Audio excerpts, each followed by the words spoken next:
Bonjour, mesdames, messieurs, merci beaucoup de votre présence à cette table ronde qui aura pour thématique Reprenez le contrôle de vos données grâce à la blockchain. Donc je suis vraiment ravi d'être là à Lille et parmi vous. Comme on dit, on a une thématique qui prend de plus en plus de l'ampleur et je suis ravi de présenter, de modérer cette belle table ronde or- euh, accompagnée par des professionnels qui nous accompagnent pendant ces 45 minutes. Donc je vais commencer par présenter dans l'ordre, de ma gauche jusqu'à la droite, présentation de Michel Khazaka pour les personnes qui ne le connaissent pas. C'est un fondateur, il est fondateur de Value Chain, une entreprise qui est connue et spécialisée dans le monde de crypto-paiement. N'oublions pas que Michel Khazaka était un acteur très important depuis plusieurs années dans le paiement. Il accompagne à la fois des entreprises du CAC 40, des grandes banques, des industriels, mais aussi des startups dans l'adoption de la révolution en blockchain et Web3 dans leur métier. Il n'y a pas que ça, donc c'est une personne qui enseigne aussi à l'université la blockchain et propose des formations en ligne pour les entreprises et les professionnels pour devenir consultants blockchain. Franchement, c'est vraiment un grand apport de l'avoir parmi nous. Fondateur de GD Crypto Paiement, c'est de France Payment. Et il est aussi connu dans le monde avec crypto et aussi par ses publications. Et le dernier que j'aime beaucoup, des publications sur la consommation d'électricité de Bitcoin, qui est l'efficience énergétique comparée au monde bancaire traditionnel. Donc voilà, excusez du peu, c'est vraiment un CV assez large qu'on avait du mal à réduire. Bienvenue à toi, cher Michel. Je présente aussi François de Chezel, qui est à côté, qui est un ingénieur diplômé d'MIT, qui a plus de 20 ans d'expérience dans les projets de transformation digitale pour les clients allant de la start-up au grand compte et aussi à l'international. CEO, cofondateur d'une start-up qui s'appelle Thallium, une société d'ingénierie expert depuis 8 ans. Il y a des personnes qui sont dans le domaine qui te connaissent très bien dans les projets blockchain. Thallium édite depuis 2018 une plateforme de tokenisation de pointe, Thallium Asset, et qui est le moteur derrière une dizaine de plateformes de tokenisation. Donc il y a pas mal de plateformes qui utilisent la solution de Thallium. En production sur plus de 10 pays, excusez du peu, pour réaliser des levées de fonds avec des titres financiers digitalisés. Extraordinaire, cher François. Merci beaucoup. Présentation d'Wafa Kershi, donc c'est la plus jeune parmi les panélistes, mais elle a cofondé avec des membres qui sont dans l'auditoire en 2021 une entreprise de sécurisation des transactions sur la blockchain. Une thématique vraiment, vraiment utile qui est vraiment dans le vif du sujet de notre table ronde. Wafa, la jeune de notre âge, mais en tout cas, elle a un background consultante en intelligence économique spécialisée dans la cybersécurité. La start-up qu'elle représente, elle est dans la station F pour les personnes qui connaissent station F à Paris est implémenté. Et vraiment, c'est le lieu de beaucoup de futures licornes. C'est ce que je souhaite à Neftur, avec une équipe de grands talents. Et je suis vraiment ravi de l'avoir. Je pense actuellement, vous êtes en train de lever des fonds. Donc, je souhaite toute la réussite, cher Wafa, et à tes équipes. Et en dernier, c'est pas la fin, c'est présentation de Dominique Rodriguez. Bienvenue, Dominique. Diplômé de l'École normale supérieure de Cachan, docteur de l'École centrale de Paris en modélisation numérique et calcul parallèle. Dominique a commencé sa carrière à la direction des applications militaires du commissariat de l'énergie atomique et où il a contribué durant 20 ans à des projets en calcul haute performance et à la virtualisation numérique. Impliqué dans l'écosystème depuis 2010, ça fait quand même plus 2018. Voilà. Il a cofondé et travaillé au sein de plusieurs startups. Directeur technique depuis 2018 à Paymium. Je pense que vous connaissez une entreprise qui vous permet d'acheter le Bitcoin. C'est une plateforme française pionnière, donc elle existe depuis longtemps, depuis 2011, et il offre quotidiennement au développement des applications et d'infrastructures de celle-ci. Donc j'aurai des questions liées au Bitcoin tout à l'heure. Je pense que tu vas nous éclairer, cher Dominique. Et celles-ci permettent aux cryptos de plus grand nombre. Ravi de vous avoir tous. Et en tout cas, on va commencer le sujet de cette conférence, de cette table ronde, par une petite introduction rapide.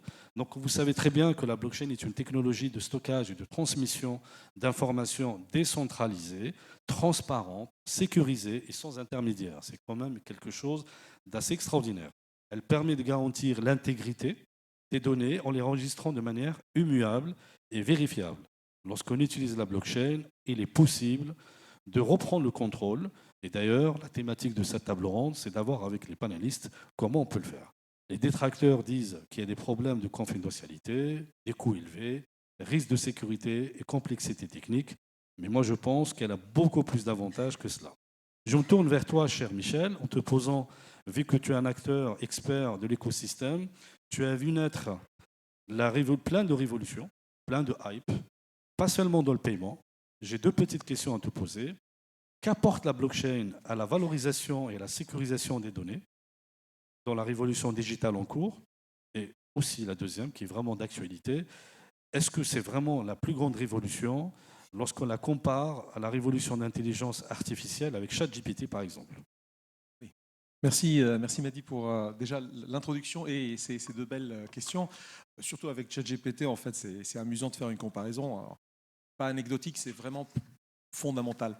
Euh, Aujourd'hui, on voit tous le buzz autour de ChatGPT, l'intelligence artificielle, autour des données, parce que forcément, ça utilise, ça brasse beaucoup de données pour entraîner les modèles, pour nous apporter une valeur. L'intelligence artificielle était considérée un peu comme immature depuis quelques mois, hein, pour ne pas dire quelques certains temps. Elle était utile mais immature, et on avait beaucoup de buzz sur les blockchains, les cryptos. Il faut savoir que fondamentalement parlant, il y a un livre qui s'appelle The Fall of Big Data and the Rise of the Blockchain Economy, qui est rédigé par George Gilder. C'est l'ami de Steve Jobs, le fondateur de Google, Microsoft, Oracle, etc. Donc c'est un ingénieur aussi en intelligence artificielle. Et il explique comment les data centers, par exemple de Google ou d'Apple ou des autres, comment ils boivent des rivières pour se refroidir et ils consomment des stations nucléaires pour entraîner les modèles de l'intelligence artificielle. Tout ça, par exemple, pour pouvoir nous expliquer dans une photo que c'est un chien ou un chat, alors qu'un cerveau d'un enfant avec 14 watts, je pense un enfant de 4 ans, même 3 ans, avec 14 watts, il fait le même entraînement. Alors cette remarque ne vient pas de George Gilder, ça vient de Steve Jobs, ça vient des dirigeants de ces big, des GAFAM, qui disent on va faire de l'intelligence artificielle, mais on est encore très immature et très inefficient, en plus énergétiquement. Donc de là à comparer un peu les deux mondes, déjà énergétiquement, l'efficience, voilà, elle est plutôt du côté des blockchains, malgré leur consommation. Ceci dit, en termes de valeur aussi, la révolution blockchain, elle est beaucoup plus profonde. C'est une révolution qui est fondatrice et disruptive. L'intelligence artificielle, elle est disruptive. Aujourd'hui, on peut automatiser des process, le bout du process grâce à l'intelligence artificielle, mais on ne peut pas faire la refonte du process grâce à l'IA. La refonte du process, on peut aujourd'hui la faire avec le Web3. Le paradigme de la blockchain, c'est de faire quoi? C'est de dire que tout ce qu'on a construit sur Internet et le Web 2, on va maintenant le commoditiser, on va le descendre, on va le mettre dans Internet. C'est Internet qui va nous apporter ce service. Donc typiquement sur les données, par exemple, encore une fois, en comparaison de ces deux mondes, grâce à cette question, il y a un théorème mathématique, qui dit que l'intelligence artificielle ne sera jamais divergente. Ça veut dire qu'on sera toujours capable de prédire sa capacité maximum. Il dépendra toujours des données aussi en entrée, ce qui nécessite une grande quantité de données. Aujourd'hui, ChatGPT, tout ce qu'il peut faire, il est prédictible. En revanche, ça nous dépasse, ça dépasse plusieurs d'entre nous. Actuellement, des experts dépassent encore ChatGPT, mais pas pour très longtemps. Mais ce n'est pas divergent. En revanche, la technologie blockchain, qu'est-ce qu'elle fait? Elle vient changer les fondements de notre structure économique et même gouvernementale. Elle va permettre que l'Internet de demain, qu'on soit propriétaire de nos données, que la gouvernance puisse se faire d'une façon beaucoup plus désintermédiée ou distribuée, pour ne pas dire décentralisée. On a besoin de la décentralisation dans la vie. La blockchain, elle va au-delà. Et donc, pour terminer sur la partie données, l'idée, c'est qu'on soit propriétaire de nos données. C'est un peu l'esprit de la RGPD. L'esprit, il est loin d'implémentation. Mais la blockchain, elle vient à la porte des solutions. Il y a aussi la crypto. L'homomorphisme, par exemple, je ne jette pas des noms comme ça, mais en cryptographie, il y a l'homomorphisme qui permet de faire des opérations de calcul et de traitement, de processing des données cryptées sans jamais les décrypter. Alors aussi, elle n'est pas très mature non plus, mais elle est utile aujourd'hui. Voilà, je vais m'arrêter là pour dire qu'aujourd'hui, la comparaison de deux mondes, elle peut se faire. La blockchain, elle est plutôt fondatrice et disruptive. Donc, ça va prendre un peu plus de temps pour qu'on voit ces résultats. Voilà, merci.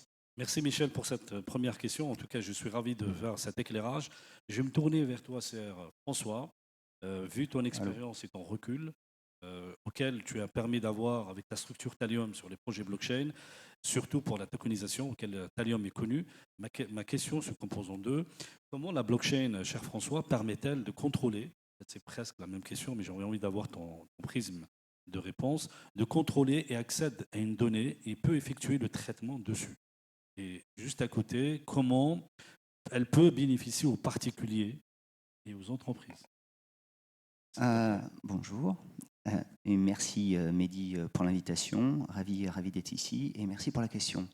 Alors, il y a plusieurs réponses à ça, parce que tout d'abord, effectivement, comme tu as évoqué au départ, la blockchain, fondamentalement, c'est une technologie qui apporte de la sécurité, de la décentralisation, de la transparence. Effectivement, rien que par rapport à ça, et surtout sur le fait que c'est une technologie qui a pour vocation de permettre de s'affranchir de tiers de confiance.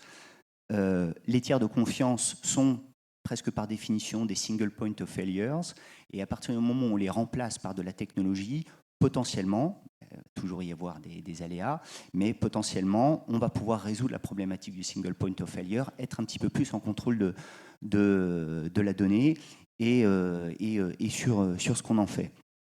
Alors, et non seulement, également, en plus, apporter plus de sécurité, potentiellement plus d'efficacité. Je vais donner un exemple, par rapport à ça.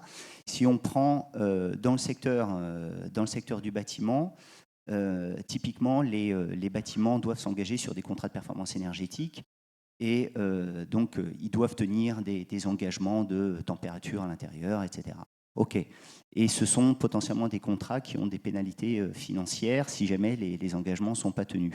Dans le monde traditionnel, dans le monde hors blockchain, si quelqu'un veut aller vérifier effectivement que le contrat de performance énergétique est bien tenu, il faut faire venir un auditeur qui va pouvoir vérifier uniquement des données de peut-être 3 jours dans l'année passée, etc. Donc non seulement ces données ont pu être modifiées, mais en plus, ça va être ultra limité ce qu'il va pouvoir vérifier. Alors que finalement, avec la blockchain, si on a par exemple des capteurs IoT qui remontent des informations de manière sécurisée et auditable et non modifiable, irrépudiable à chaque instant, non seulement l'audit peut être en temps réel, mais il peut être viable parce que c'est absolument tous les jours et on peut automatiser également toutes les conditions de contrat de performance énergétique, etc. Deuxième sujet, donc effectivement, la propriété fondamentale, comme je disais, de la blockchain en elle-même devient extrêmement intéressante par rapport effectivement au contrôle de la donnée.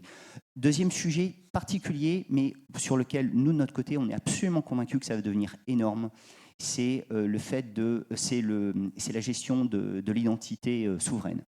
C'est-à-dire, aujourd'hui, hors blockchain, l'ensemble des données qui appartiennent à une personne ou une entreprise sont gérées en silo. C'est-à-dire que le monde traditionnel, je vais prendre un scénario, par exemple, justement côté tokenisation, monde de l'investissement. Dès qu'on doit communiquer en tant qu'investisseur ces informations de KYC, chaque fois qu'on va participer à une nouvelle opération, aller sur une nouvelle plateforme, systématiquement, on va devoir renvoyer toutes les informations de KYC. C'est du boulot en plus. Deuxièmement, une fois que les informations ont été envoyées, qu'est-ce qu'elles viennent derrière ? On n'est plus maître de ce qui se passe.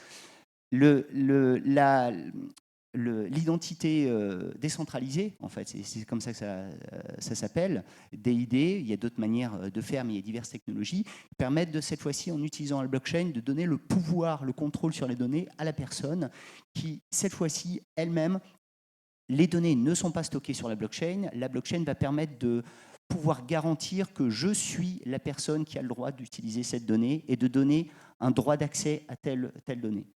Et je peux également révoquer ce droit d'accès. Donc ça change tout un tas de choses.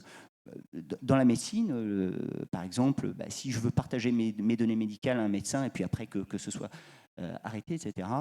Voilà, tout ce genre de choses va être possible. Troisième chose que je veux dire, parce que c'est important et c'est une évolution de ceci, c'est cette fois-ci, en allant un petit peu plus loin que seulement la blockchain, c'est en couplant la blockchain avec des technologies de cryptographie appliquées qui vont permettre où cette fois-ci on utilise la blockchain comme gouvernance pour l'accès à la donnée et les données on utilise des technologies de cryptographie permettant que les données, personne, pas même un administrateur de base de données, ne peut aller voir ce qui se passe à l'intérieur.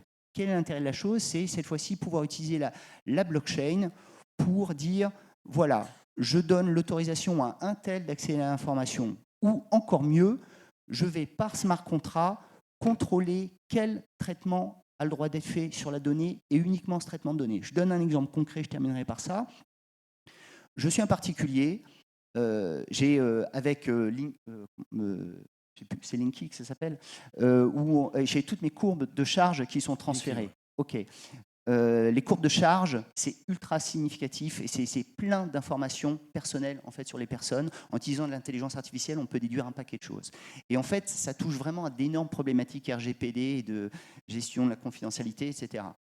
Au jour d'aujourd'hui, les fournisseurs d'énergie récupèrent ces courbes de charge pour pouvoir facturer leurs clients. Alors qu'en réalité, ils n'ont pas besoin des courbes de charge. La seule chose qui les intéresse, c'est de savoir combien je dois le facturer. On peut tout à fait imaginer justement utiliser ces technologies où les courbes de charge sont dans un environnement où le fournisseur d'électricité ne peut pas accéder. Il contrôle par la blockchain de manière infalsifiable, donc il est sûr que le résultat sera juste. Il fait la requête de savoir combien je dois facturer un tel. Et voilà. Donc l'individu reste propriétaire de la donnée, on a gardé la confidentialité, etc. C'est vrai que Linky peut fliquer quelque part notre présence dans le logement et comment on peut utiliser de l'électricité. C'est vraiment un problème auquel tu as bien raison de l'évoquer. Je me tourne vers toi, cher Wafa.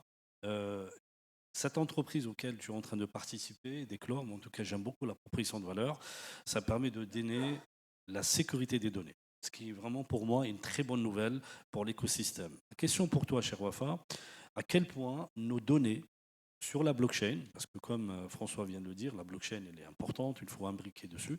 Mais en tout cas, pour la question au niveau de la blockchain, à quel point nos données sur la blockchain sont-elles protégées et anonymes? Est-ce que tu peux nous dire dessus, cher Wafa? Merci à toi. Merci Mehdi. Aujourd'hui, il y a un bel amalgame qui est fait par les nouveaux utilisateurs, je ne parle pas de vous, mais les nouveaux utilisateurs, sur l'anonymité de la blockchain. En fait, aujourd'hui, on a un wallet, on a l'impression d'avoir un petit masque de Zoro derrière en mode incognito. Ce n'est pas le cas. Aujourd'hui, il y a énormément de données qui sont liées au wallet, mais aussi d'autres données utilisateurs qui sont à risque quand vous avez un wallet. Et du coup, cet amalgame entre l'anonymat et le pseudo-anonymat, ça révèle pas mal de problèmes. Par exemple, aujourd'hui, quand vous créez un wallet, voilà, on peut créer plusieurs wallets, lancer plusieurs transactions, on ne peut pas savoir qui est derrière. Donc on n'a pas votre nom, votre prénom, c'est le principe de base. Par contre, vos transactions elles sont totalement visibles sur la blockchain. Donc ça veut dire qu'à partir de vos transactions, un wallet, on peut savoir toutes les transactions qu'il fait, donc blockchain publique. Et ça pose un problème. Pourquoi sur vos données? C'est qu'au final, votre wallet, quand est-ce qu'il reçoit les fonds? Il reçoit les fonds soit par un exchange, soit par un autre wallet.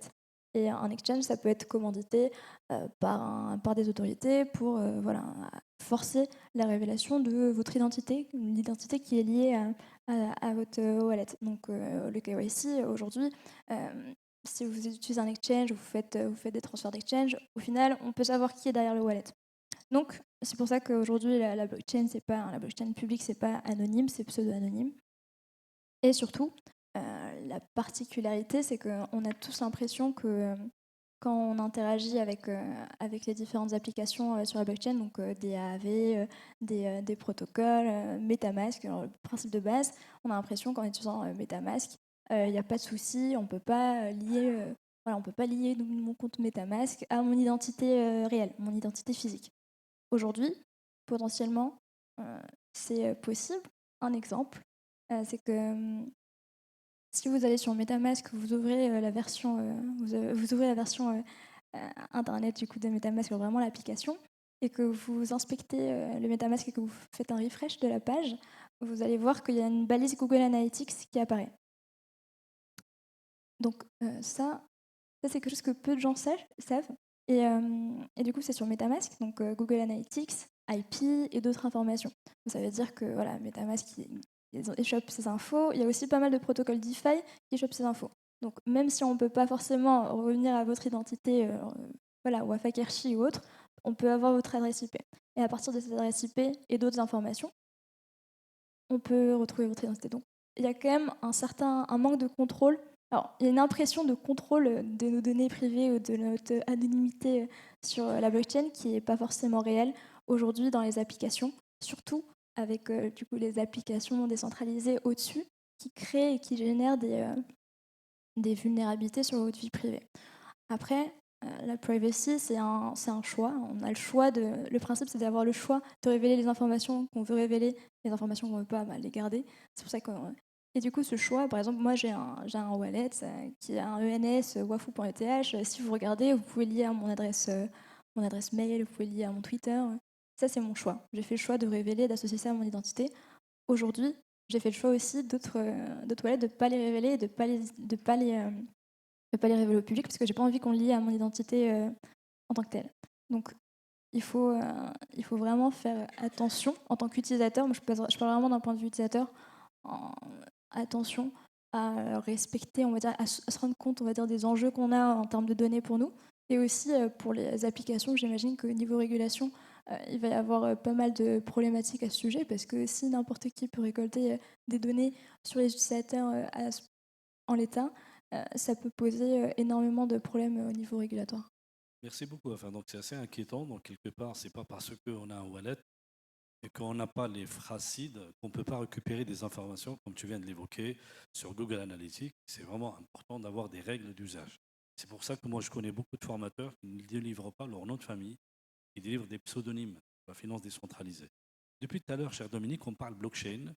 J'allais dire, lorsqu'on parle blockchain, on pense souvent à Ethereum, avec les applications smart contract. On oublie la blockchain reine, la blockchain initiale qui a donné au monde Bitcoin. Donc je me retourne vers toi en te disant la question suivante, parce que on dit qu'il y a des usages méconnus de la blockchain Bitcoin. Et d'ailleurs, j'aurais bien aimé avoir ton éclairage, cher Dominique. La preuve de propriété de documents, par exemple, officielle, les NFT. Peux-tu nous éclairer sur ce sujet, s'il te plaît? Oui, alors moi je peux faire un peu un focus sur la partie exemple d'usage. Donc là, tu donnais des exemples sur l'identité. Moi, c'est plutôt sur la conservation, la pérennité des documents qu'on veut avoir, notamment ça peut être un diplôme, ça peut être un contrat. Aujourd'hui, on entend beaucoup parler, bien sûr, de smart contracts, d'Ethereum, une blockchain qui a été en partie créée pour ça. Mais Bitcoin permet de faire ça aussi, ça c'est assez méconnu.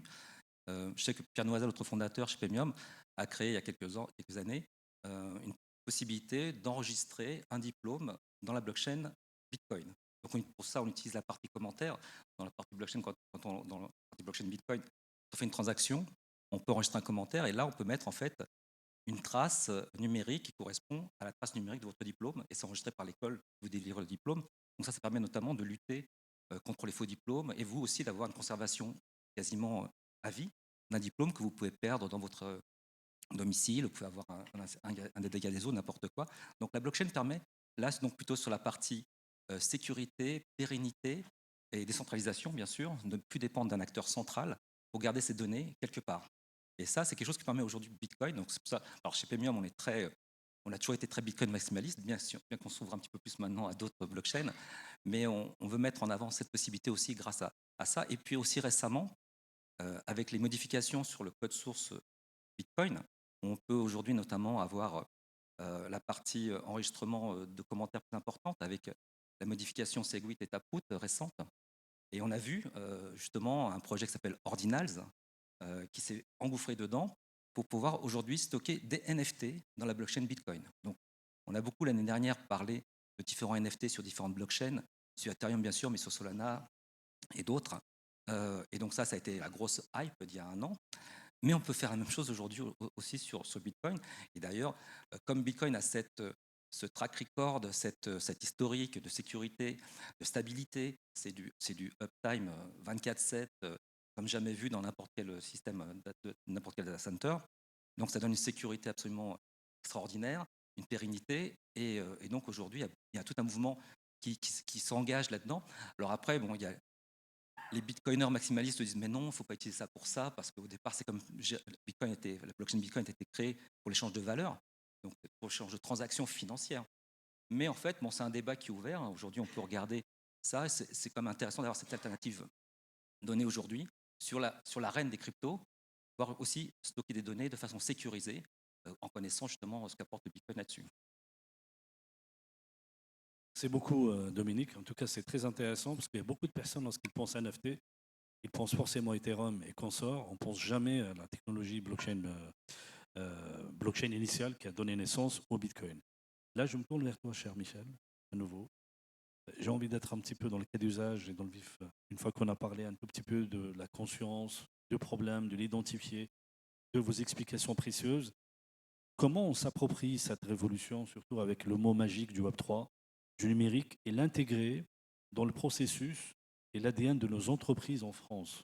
Vu que toi, tu es toujours au quotidien en consulting avec beaucoup d'entreprises, afin de mieux valoriser les données qui sont souvent un capital mal fructifié. Merci Ah beaucoup. oui, c'est vrai que le nerf de la guerre, c'est la monnaie et les données. D'ailleurs, même la monnaie, c'est une donnée aujourd'hui, hein. Les numériques, c'est une donnée, hein, c'est de la data. Mais pour se concentrer, moi, je viens du monde des paiements et de la monétique et des monnaies, donc j'ai une tendance à glisser tout de suite vers ce parti-là. Mais pour se concentrer sur la partie data, je vais vous donner des exemples concrets sur blockchain qui vont être adoptés en masse dans les années à venir. Pourquoi? Parce que la blockchain, elle est faite pour ça. Parce que le cas d'usage en termes de théorie de jeu, c'est ça qui est la bonne solution. Aujourd'hui, lorsqu'on parle d'Azure, lorsqu'on parle d'Amazon Web Services, lorsqu'on parle de cloud et de stockage sur le cloud, c'est centralisé. Même s'il y a des data centers de Microsoft à Paris, enfin en France, en Europe, etc., ça reste très centralisé. Aujourd'hui, il y a plein de solutions sur la blockchain pour concurrencer ces data centers centralisés. Pour nommer quelques-uns, hein, ça ne veut pas dire que c'est eux qui vont gagner, mais par exemple, il y a il y a Storj, il y a Filecoin, il y a Siacoin, il y en a plein de blockchains qui ont une proposition de valeur, c'est de stocker vos données déjà, donc, avant de les valoriser, déjà les stocker. Et moi, j'ai vu des grands groupes français qui ont des actifs numériques, typiquement le code source de leurs solutions développées en interne, ou d'autres actifs numériques, les données de leurs clients, qui sont en train de déposer où? Chez Amazon Web Services, sur Google Cloud, chez Microsoft Azure. Et souvent, lorsqu'il y a des attaques de type WannaCry, pour ceux qui se rappellent, où on crypte les données, hein, et on demande une rançon, des ransomware, ou bien simplement on est en train de voler cette donnée-là, ou pire, il y a une perte de données pour plein de raisons, malveillance ou erreur humaine, perte de données. Et donc ces CTO, ces CIO, ces DSI, cherchent à faire quoi? À avoir une assurance sur le stockage de leurs données.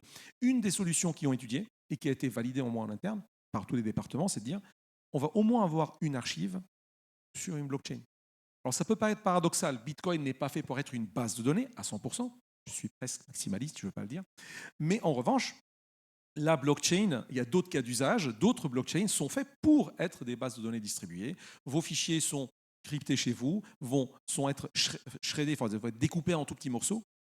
Chaque petit morceau il va être aléatoirement et savamment stocké au moins 7 fois sur Internet, dans des nœuds que personne ne sait c'est où, sauf la blockchain elle-même, grâce à la crypto. En tout cas, il y a des recherches scientifiques qui démontrent la validité et le niveau de sécurité qui est des centaines de fois plus élevé que Microsoft Azure, avec un temps de disponibilité, on en a parlé tout à l'heure, de 100%. Il ne faut pas dire autre chose, c'est 100%. Et ça n'existe pas dans le monde centralisé. C'est un premier cas d'usage. Deuxième cas d'usage, c'est la valorisation de ces données-là. Nous avons accompagné plusieurs banques en France pour valoriser leurs données. Ça veut dire quoi? Ça veut évaluer la valeur de leurs données, hein. Les banques françaises font attention à ne pas vendre les données de leurs clients par éthique pour plein d'autres raisons, même si parfois ils ont le consentement de le faire. Donc typiquement, pour ne pas nommer ces grandes banques, ça c'est les Big Four Banks en France, les banques peuvent avoir un rendement supérieur à 300 à 400 millions d'euros par an en valorisant leurs données. Ça ne veut pas dire les vendre en brut, c'est au contraire. Par exemple, vous voulez ouvrir une pharmacie dans une région, vous avez besoin d'informations sur la rentabilité des pharmacies de cette région-là, qui a les infos? Qui a les infos? C'est les paiements, ce sont des données paiement. Et il n'y a pas de données plus fiables que les données paiement. On peut avoir toutes les données statistiques qu'on veut ou des études de marché qu'on veut. La meilleure donnée, la plus valeureuse à la rigueur, c'est les données paiement. Et c'est eux qui la possèdent. Et donc voilà, ça comment ça marche, c'est des marketplaces. Les banques en interne ou à l'externe peuvent agréger des données avec les consentements derrière, avec la traçabilité par des smart contracts blockchain sur le consentement. Alors ça peut aller aussi dans le domaine de la santé, si je veux vendre une partie de mes données santé pour des recherches scientifiques, si je donne le consentement, et je peux être rémunéré pour ça. Pareil sur la partie recyclage, pareil sur les données. Voilà, donc les cas d'usage se réinventent et se refont partout, de la valorisation des données, la monétisation des données. D'ailleurs, il y a un grand groupe français qui fait de l'assistance, pour qui on a mis en place une solution de monétisation des données, ça veut dire vente, et ils ont vendu la donnée entre 7 centimes et 7 euros sur des pannes automobiles. Pour qui? Pour Porsche, pour Ferrari, pour Peugeot, pour Renault. Ces voitures-là sont encore sur des chaînes de fabrication, donc ils sont prêts à acheter la donnée en temps réel s'il y a un incident sur une route, et pour pouvoir aménager à la rigueur la chaîne de fabrication, pour que ça ne pète pas. Voilà, la valorisation de données est un sujet hyper important. La blockchain apporte la solution qui manquait. Parce que personne ne va développer une solution centralisée pour tout le monde. Le risque est trop élevé et il n'y a pas un business model. En revanche, une solution distribuée qui regroupe toute la chaîne de valeur, les fabricants des pacemakers, les distributeurs, les data warehouses, les hôpitaux, les pharmaciens, les médecins. Là, il n'y a personne qui va dépenser son argent pour développer ce système. Mais en revanche, si quelqu'un le développe en mode consortium pour tous, voilà, il apporte la solution qui manquait. C'est ce qu'apporte la blockchain pour la valorisation des données. Merci beaucoup, Michel. En plus, tu m'as donné la perche à une nouvelle question que j'aimerais bien m'orienter à notre ami François, parce qu'on parle de l'investissement. Si j'ai bien compris, tout ce qui concerne le paiement, c'est une information précise qui nous dit si je vais m'implanter dans une pharmacie ou pas. Si la précédente n'a pas eu de flux de paiement assez intéressant. Donc, côté investisseurs, qui peuvent intéresser les personnes qui sont présentes aujourd'hui et les personnes qui auront la chance de voir le replay. Donc, la tokenisation est un cas d'usage à plus forte valeur ajoutée. Et en plus de la blockchain, toi qui es actif dans ce domaine, cher François, j'ai envie de te poser la question suivante, côté investissement. Comment tu peux expliquer avec quel contrôle de la donnée blockchain elle apporte au secteur de l'investissement? Quel avantage cela apporte aux investisseurs et aux entreprises, s'il te plaît? Merci pour la question. Oui, effectivement, la tokenisation, c'est, nous on le voit, hein, c'est entre ça et ce dont je parlais tout à l'heure, la gestion de l'identité décentralisée, ce sont là où il y a le plus de demandes hein, actuellement. Voilà. Pour des raisons assez évidentes, c'est que justement la tokenisation va traiter des vrais problèmes, notamment dans le secteur de la finance.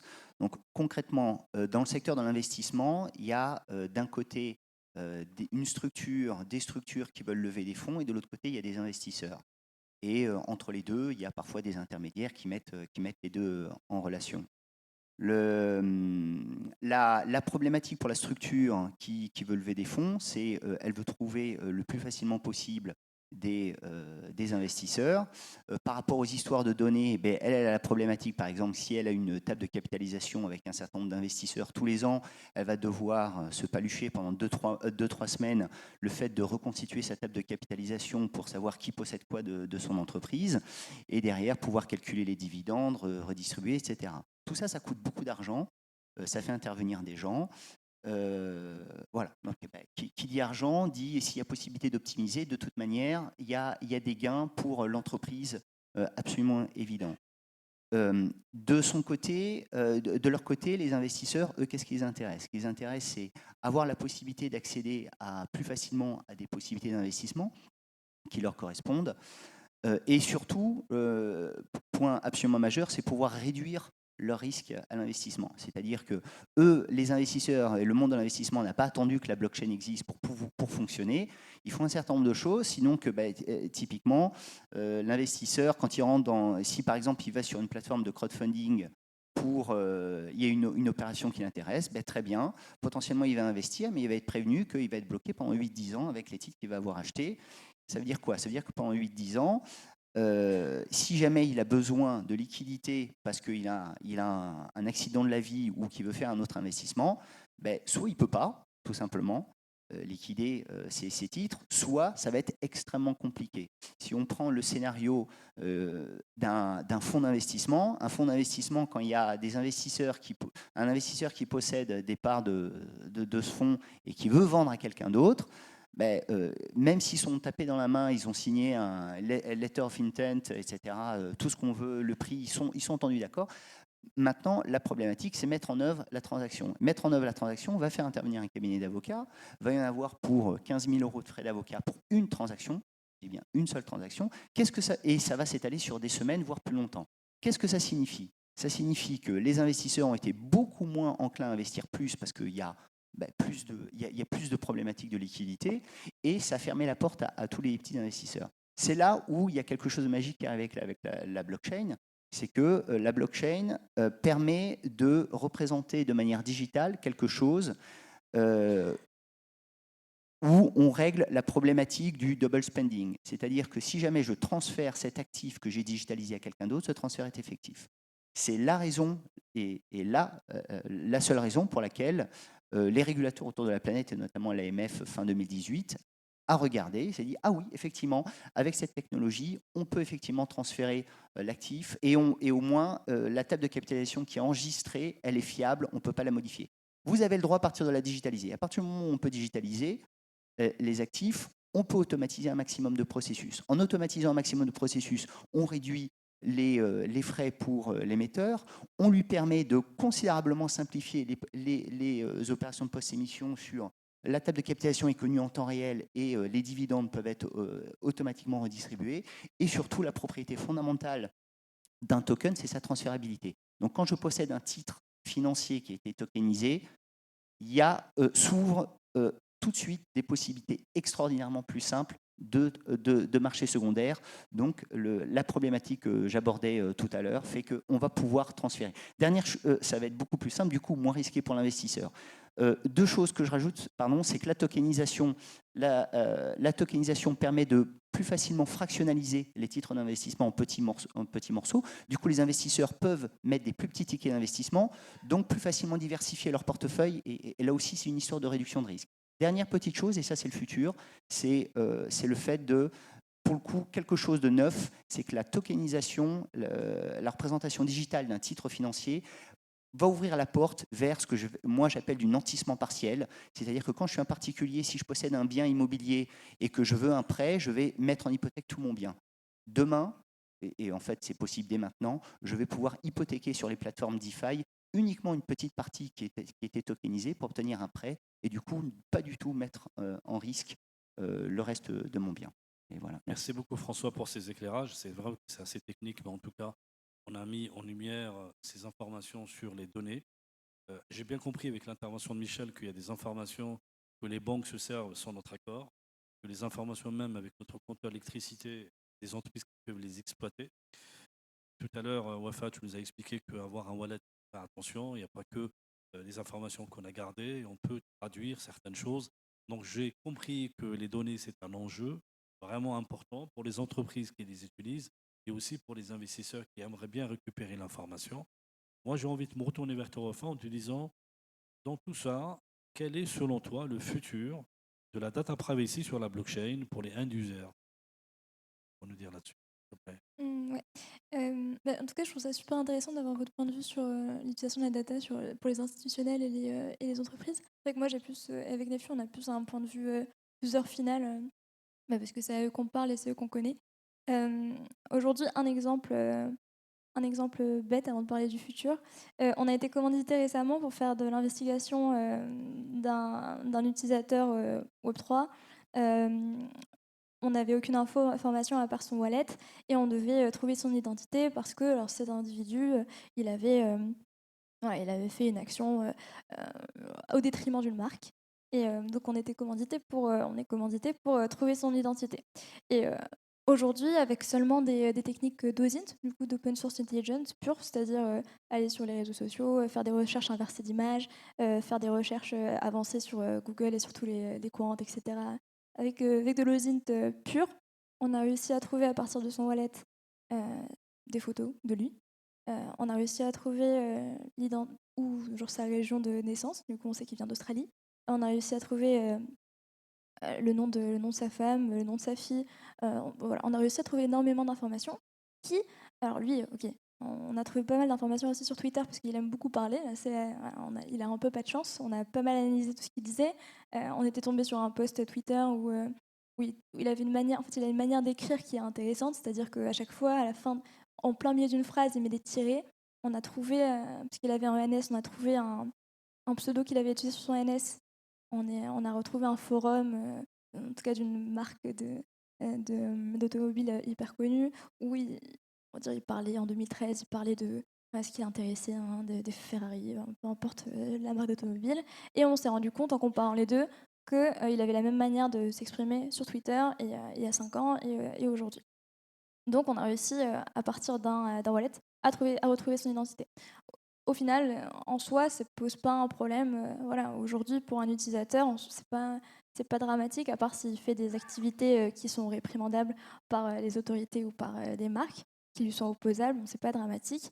Par contre, on peut partir du principe que, au final, pour un utilisateur, la blockchain c'est censé être c'est décentralisé et on a aussi ce côté libre. On se sent libre sur la blockchain. On a envie de pouvoir faire tous les transferts qu'on veut à n'importe qui sans forcément être vu, être compris, être connu. Et ça, c'est quelque chose qu'on va perdre. Et on va encore plus le perdre dans les prochains temps avec les régulations, puisque les régulateurs, qu'est-ce qu'ils veulent? Ils veulent pas, en fait, ils veulent pas que Wafek Hershey ou peu importe qui, Mehdi, ils veulent pas que toi, tu aies un wallet inconnu où tu as énormément de capital dessus, parce que c'est une fuite de capitaux pour eux. Donc eux, ils veulent avoir la connaissance de ces fonds pour pouvoir potentiellement les imposer, etc. Et donc c'est pour ça qu'en soi, on peut partir du principe, que dans ma vision des choses, que dans les prochaines années, sûrement les régulateurs, ils vont peut-être avoir une police d'investigateurs pour aller plus loin et chercher tous les wallets qui sont liés à une identité numérique. Donc, du coup, ton identité publique qui est connue, j'imagine que tu auras, c'est ça le principe aussi de la blockchain et ce vers quoi on se dirige aujourd'hui, c'est une identité décentralisée qui est publique. On aura aussi une identité qui sera pas forcément publique, on aura envie de garder privée.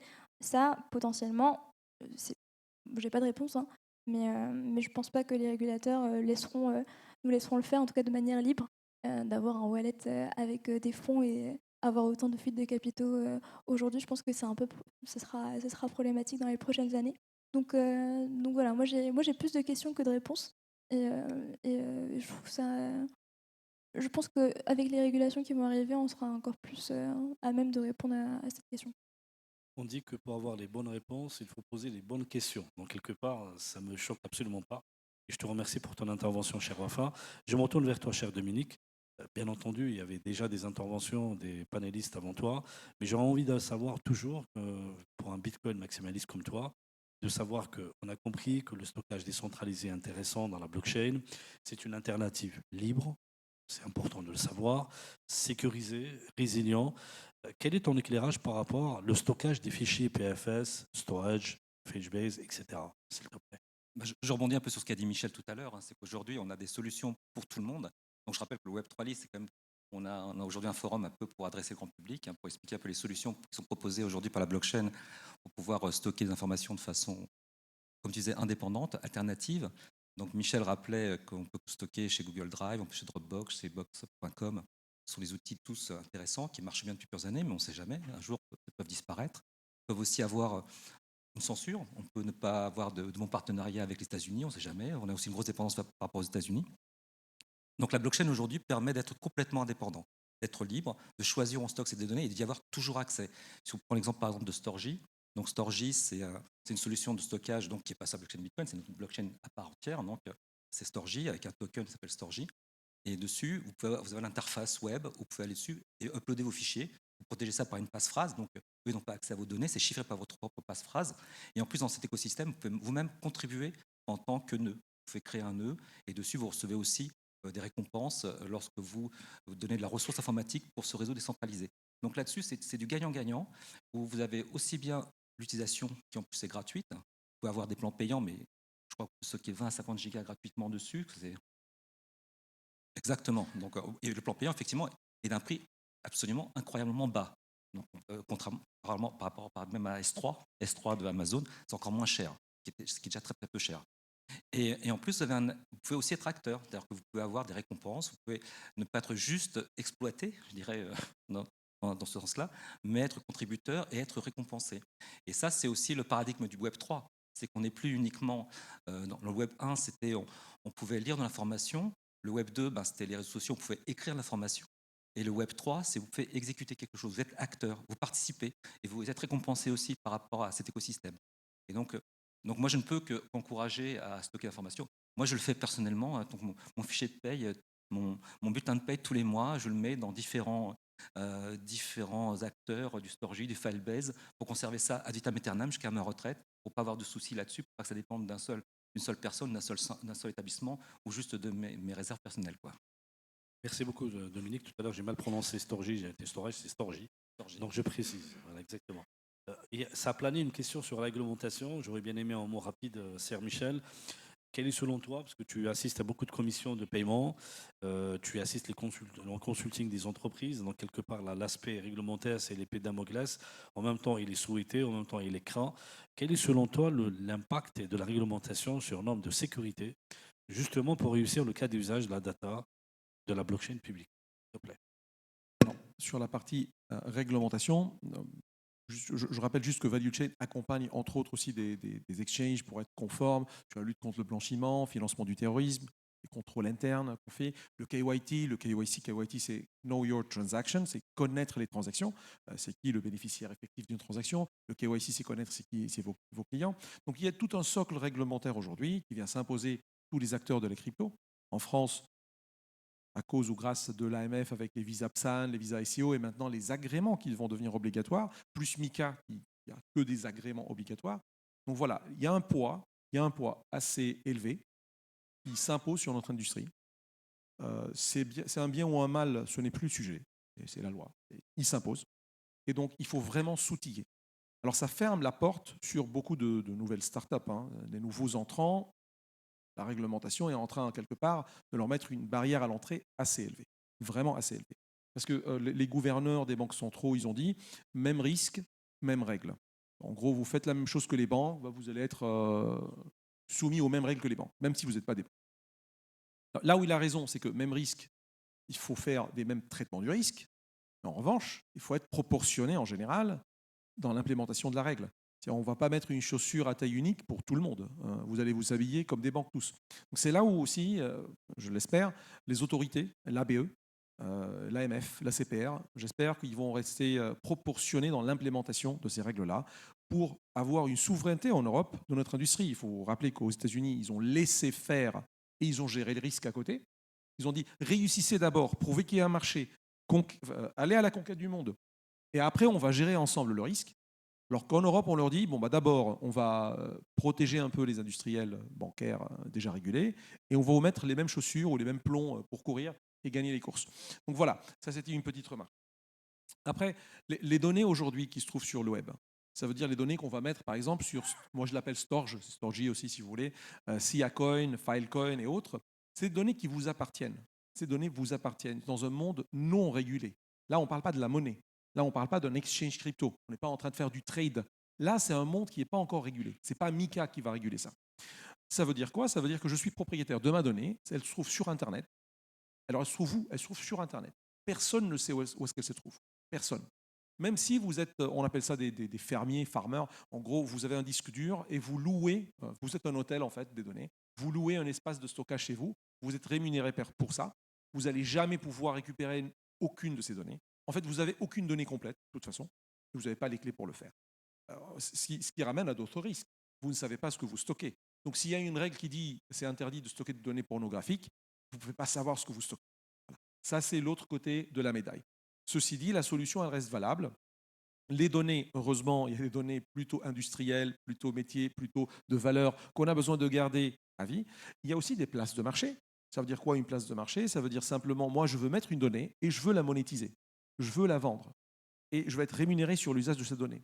Et je peux, dans le smart contract, dire qu'est-ce que l'acheteur de la donnée peut faire avec, comment il peut la traiter et c'est quoi les délais qu'il peut avoir. Voilà, donc tout cet écosystème-là, on a fait sa faisabilité. Les solutions techniques et sécuritaires sont là. Il y a une ouverture réglementaire pour ces cas d'usage-là en Web3. Il y en a d'autres qui sont en trade finance, elles sont régulées. Les autres, ça reste encore un monde hyper libre. Merci beaucoup, Michel. Je pense que le sujet est très passionnant et c'est un peu l'heure de déjeuner qui arrive. J'aurais bien aimé poursuivre un peu plus parce que j'avais d'autres questions à poser. En tout cas, je remercie les panélistes pour leur éclairage. Je remercie à vous de nous avoir écoutés. On vous donne rendez-vous pour les prochaines conférences après la pause déjeuner. Et je vous dis à très bientôt, à cet après-midi. Merci à vous. Merci beaucoup, Mehdi. Merci à tous.